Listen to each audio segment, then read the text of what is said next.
Bratz games for the PS2. Those games were honestly some of my earliest memories. Sitting in front of my grandma's giant box TV that got staticky when you got close to it for some reason, and dressing up Bratz girls was like the pinnacle of entertainment to my 5-year-old self. So when I heard that there was going to be a new Bratz game, I almost passed out.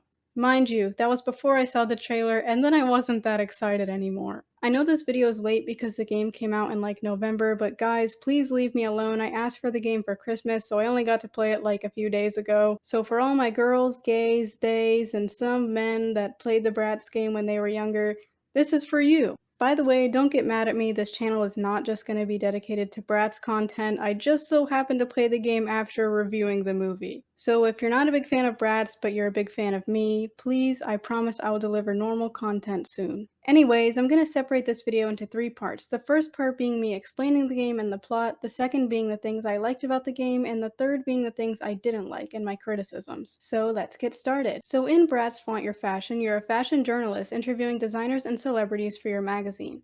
The game has 4 different chapters and each one is set in a different area that you can explore. They go in the order of Stylesville, Barcelona, Seoul, and New York. The gameplay is very simple. Most of it is doing quests for other characters and playing a mini game here and there. You also get the option to customize your character by buying clothes, doing their makeup, and changing their hairstyle. The game has a few achievements that might take more time, but the average playtime for the game is around 4 to 6 hours. And that's pretty much it for this section of the video. Since there's not much content in the game, there's not much for me to explain. So I'm just going to move forward with the things that I liked about the game. Number 1 is the overall look of the game. Even though I probably like the older models better, I still like how the Bratz were modeled in this game.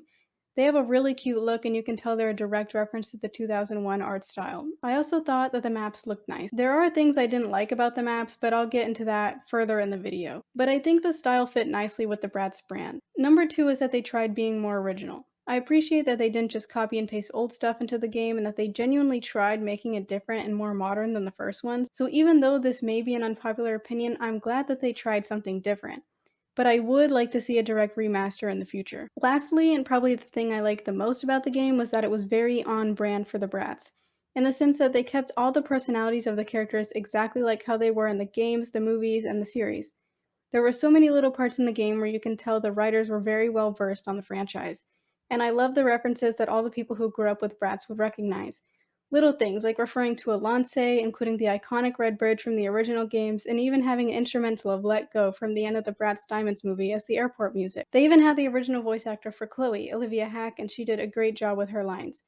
And there were a lot of iconic Bratz songs which I still think are really good. I love when a franchise remembers its roots and keeps all the things that the fans originally loved about it. So I will give it to them that this game did a wonderful job with that. I was afraid that the game would feel unrecognizable, but I really felt like I was playing a Bratz game. But writing and references can't carry a game, and there were unfortunately a lot of things I disliked about it. So I hope you're prepared. This is now the dislike section of the video. Okay, first of all, and the bane of my existence while playing this game, the camera. The camera was in a fixed position for the whole game and you're unable to move it horizontally. It feels extremely restrictive and I would always find myself trying to move the analog stick because I felt like I couldn't see anything on the map. And a lot of the game revolves around finding people or objects, and since the camera was fixed, there were points where I was just walking around aimlessly because I couldn't see anything. There wasn't even a mini-map or a point to direct you. It was like trying to guess where you were.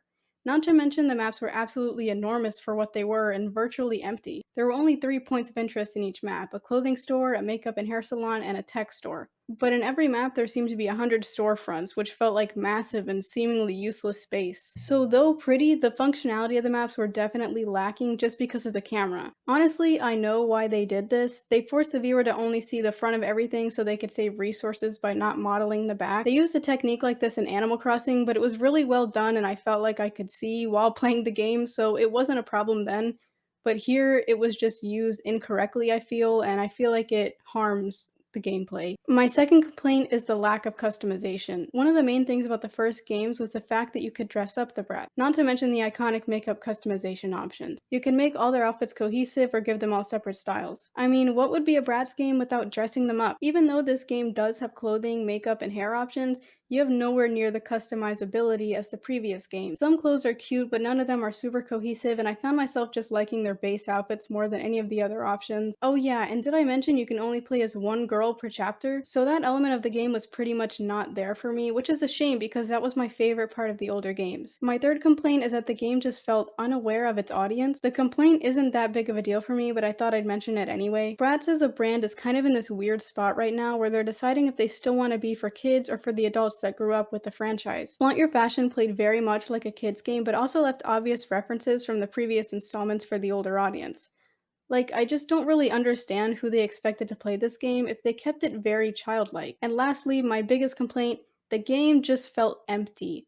The gameplay was boring, the minigames were few and far between, and pretty much it was 6 hours of running around and talking to people. I didn't expect the gameplay to be super riveting or challenging, but this one minigame was surprisingly hard. It was just boring quests one after another, and I found myself only wanting to play for an hour or less. And when the game was done, I had an overall feeling of disappointment, somehow hoping there was more to it. But I digress. This is their first game in a while, so I'm not gonna act like it's a huge disgrace or something, but I just wish they would do better. So yeah, that's all my thoughts on a kid's game.